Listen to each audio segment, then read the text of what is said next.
Oops. Hey guys, it's your boy, Ballface8020, back again with another great commentary. First of all, a toast to an exciting NFL playoff season, a delicious glass of whole water. Oh yeah. I don't think I mentioned this, but I recently started drinking soda again. If you see my video about how I cured my obesity, since then I put on some weight, so I guess I didn't really cure it per se. However, the stuff I say in that video, I stand by. What I had basically done in that video is made it so I was no longer capable of eating sweets. Now I was still capable of eating fast food, but that wasn't, that's enough to make me overweight. It's not enough to make me actually obese. It's really sweets that I gorge on. I had made it, like I said, I made it so I couldn't eat sweets. They made me sick. And, I had to force myself to be able to eat sweets again, cause I missed it so much. So I cured myself and then I uncured myself. And I did the same thing with soda. For a long time, I couldn't drink soda. And then I've recently been able to do that again. So, I still drink water, but now when I drink water, it's because I want to, not because I have to. Which is, I don't know if it's a better place to be for my health, but it's, I'm happier this way, at least for now. It may come, maybe it may be the case that for health reasons I have to eventually quit soda again. Maybe we can do a video about that some other time. So anyway, crazy NFL playoff season, but you guys don't want to hear my analysis of football. Honestly, football as it's played in the NFL level, that's not really the kind of the X's and O's that I'm interested in. Like if you wanted me to analyze the service academies or some different kinds of defenses, I'm more at the college and high school level. That's the one that I know about and spend a lot of time researching about. My teams are the service academies, so that's Army, Navy, Air Force, and Mississippi State. Because the service academies play the triple option. Mississippi State plays the air raid, and the real air raid, not the bullshit air raid that some of the other schools play. And so I don't. Anyway, and as for defenses, I don't know, man. I don't really like any of the defenses that teams run. I guess I'd probably go with the service academies, but I don't really like it. Michigan State probably. Michigan State and Pittsburgh. The college team Pittsburgh. I don't like any of the NFL defenses. Okay, sorry. So anyway, but what people do want to hear about is we've never really had, we've never had the black pill or the red pill or MGTOW, make such an impact in an NFL postseason. And I would actually say that even now it hasn't really made an impact. People are acting like it has because you've got people, like Dak, Jimmy and stuff, who are making it about the red pill or black pill, and then Josh Allen, obviously, but who are making it about the red pill and black pill and stuff. But I really think that they're missing the point, and that's they're projecting their own views of the sexual marketplace or whatever, and saying that is having an impact on the game of football. And I just think that they're really unrelated issues. And I think that you saw with the Chiefs and Mahomes tonight, you kind of saw that. Because you don't hear Mahomes talking about this shit. Or anybody on the Chiefs.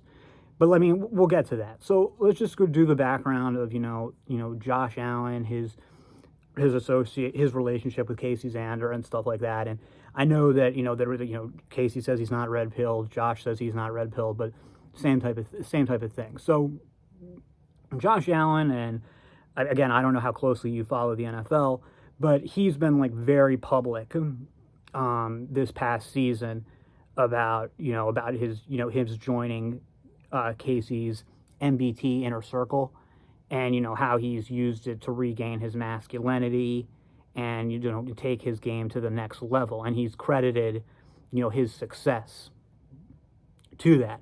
And so it was a lot of people, especially Casey fans or maybe other guys in MBT, were really saying we're really using Josh Allen's success as kind of like a vindication for Casey's philosophy and program.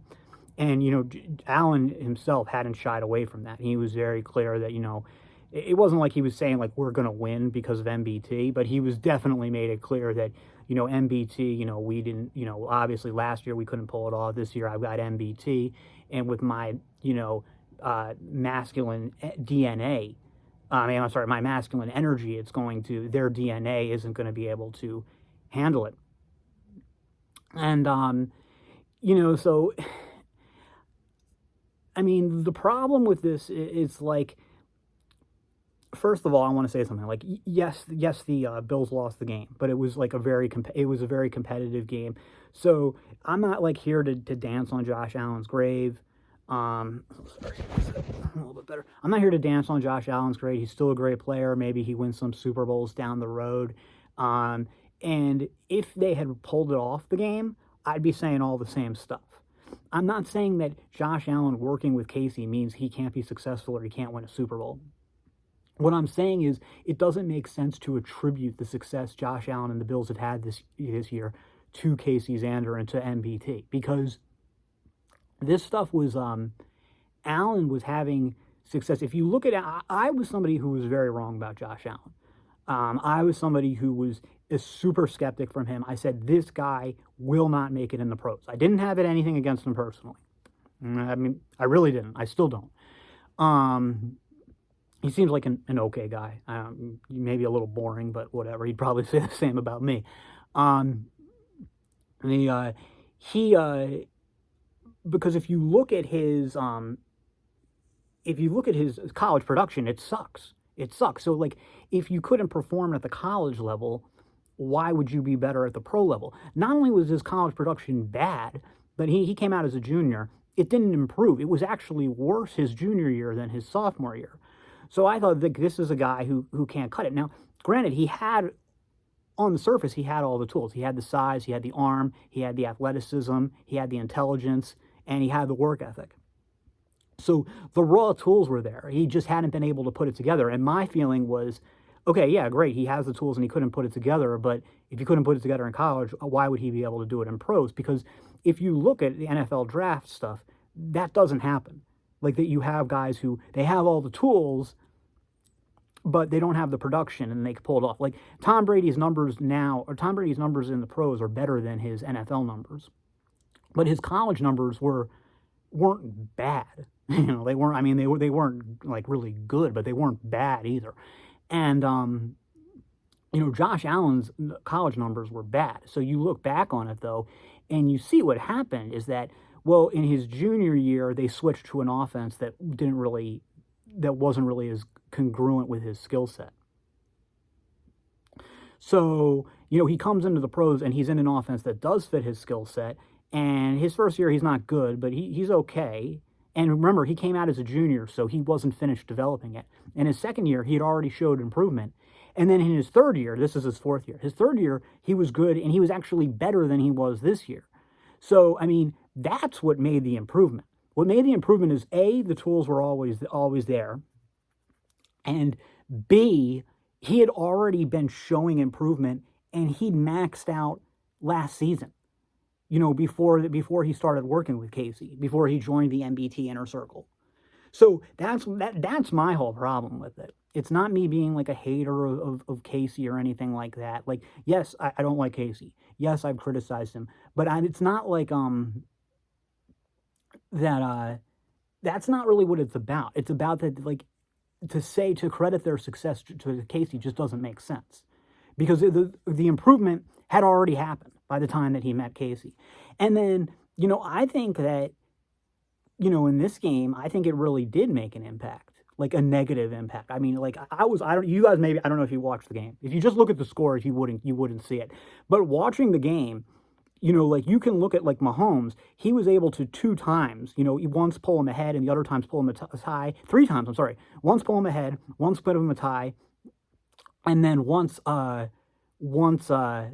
get them the win, despite being under a lot more pressure in the pocket than Josh Allen was, because he was focused on the football.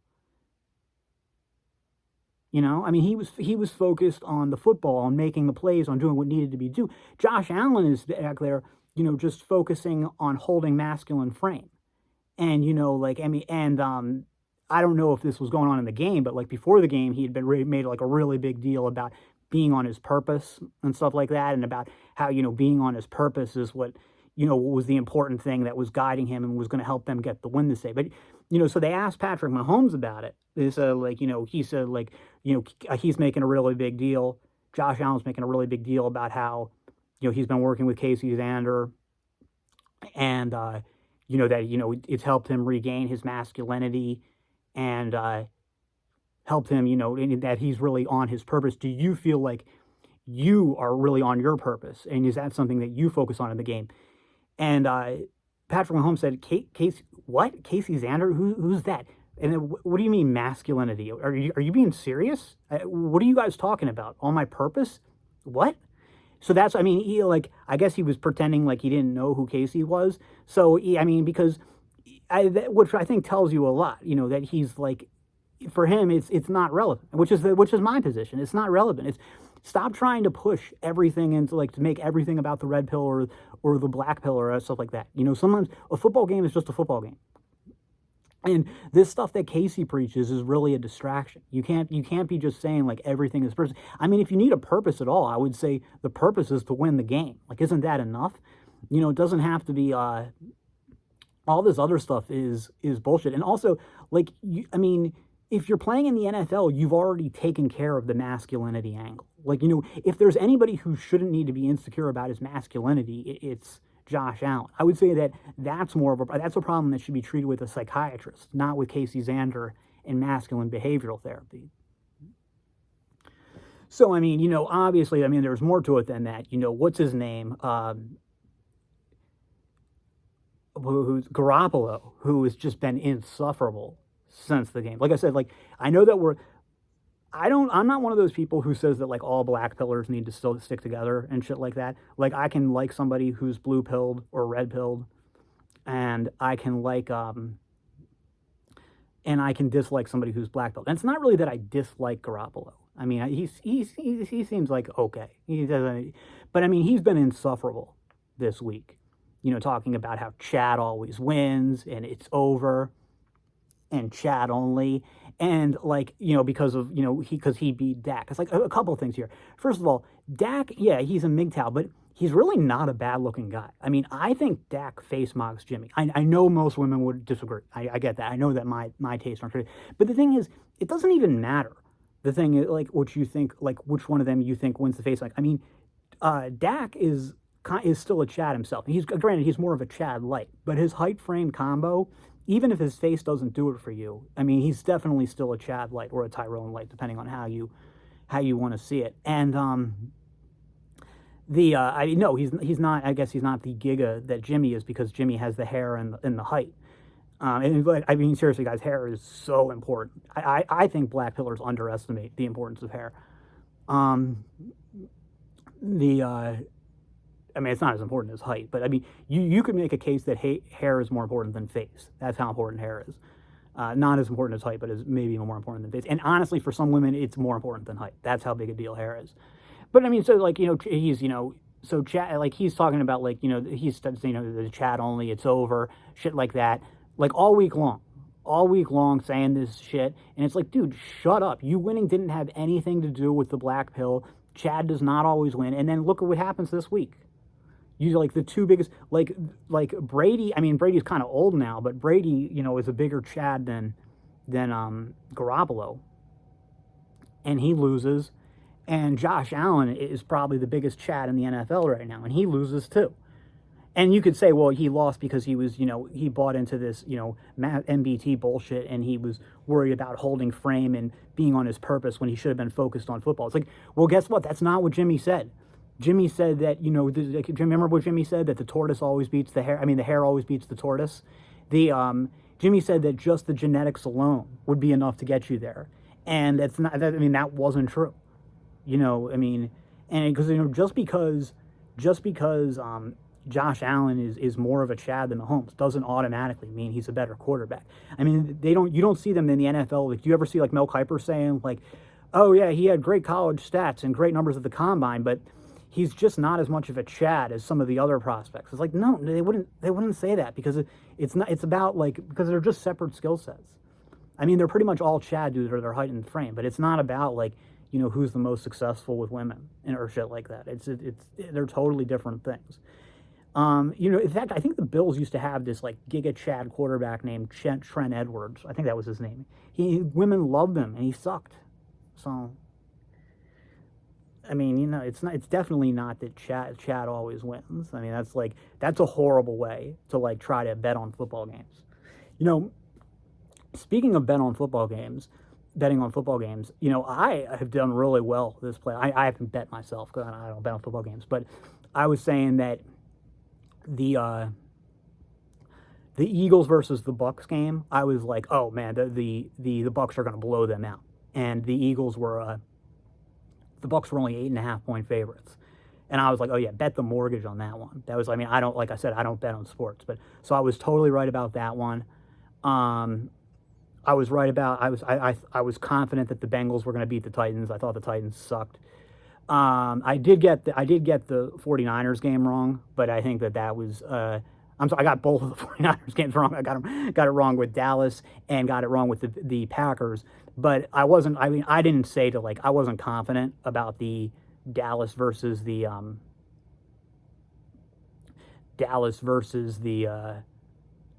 49ers, because Dallas is Dallas, and who knows. And now I wasn't confident about really wasn't confident about the Packers game, because the Packers are notorious for coming up small in the playoffs, and it ended up being kind of a fluke either. So the two ones that I was really sure about were the Bucks were going to cover that 8.5 points against the Eagles, and that the Bengals were going to cover that 4 points against the Titans. I cautiously liked the Chiefs. I did think that the Chiefs were going to beat the Bills, but I didn't say like to bet on it. I don't know what the spread was. I didn't, because I was like, I don't know. I felt like I felt like it could go either way. I would say, like, if you put a gun to my head, who's going to win? I would say the Chiefs. But as for the spread, I don't know. I wouldn't have picked. Yeah, I thought the game was too much of an unknown. It could have gone either way. So for next week, then we'll do some stuff in ahead, and don't actually bet on my picks, okay? So let me say, are there any ones that I'm super confident about? Well, I'll tell you right away, I'm not super confident about the Chiefs versus the Bengals. I think the Chiefs are favored by 4. No, I don't. I mean, like, do I think the Chiefs will win? Yes. Do I think they'll cover the 4? Yes. Would I bet on it? No, because it's not like those. Really, you only occasionally get one that you just like really are super sure about, and that's, I think, the key is to betting, is to be a disciplined bettor. Is you're going to get a few a season that you just know what's going to happen, and like I knew that the Bucks were going to beat the Eagles, and so you bet maybe like 2 or 3 of those a season, and then you win 75% of them, and you do pretty well. No, I don't see anything like that in this one. But then in the NFC, you've got Black Pill Jimmy versus, who are they playing again? They're playing the Rams, right? I think the Rams blow them out. I think the Rams will absolutely destroy them. Would I like bet the mortgage on it, like the Patriots game? I'd say that one's pretty close. I would say that if the line is like 8 points or less, I would say, yeah, that's the game. I mean, seriously, guys, don't bet based on my picks. Really, don't do it, because I've lost money betting on my own games. But I would say, yeah. I would say, like, am I as sure about it as I was about the Eagles versus the Bucks? No. I mean, ones that you're like that sure about are very rare. But yeah, I think that's a really good one. I think that these are the kind that you could win like 60% of the time. If it's like 8 points or less, absolutely, I would say take the Rams. I think the 49ers really suck. I think they're a horrible team. I'm not saying that just because I don't like Jimmy. And I don't even dislike Jimmy as much as I dislike their head coach. Don't like him at all. Shanarat. So anyway, did anything else go on? Yeah, I made a Politicope about the filibuster, but it was so bad I decided not to post it. Is anything else going on, really? No, I think that's it. So, getting ready for another great week of work. That's all for now, and I will see you in the next.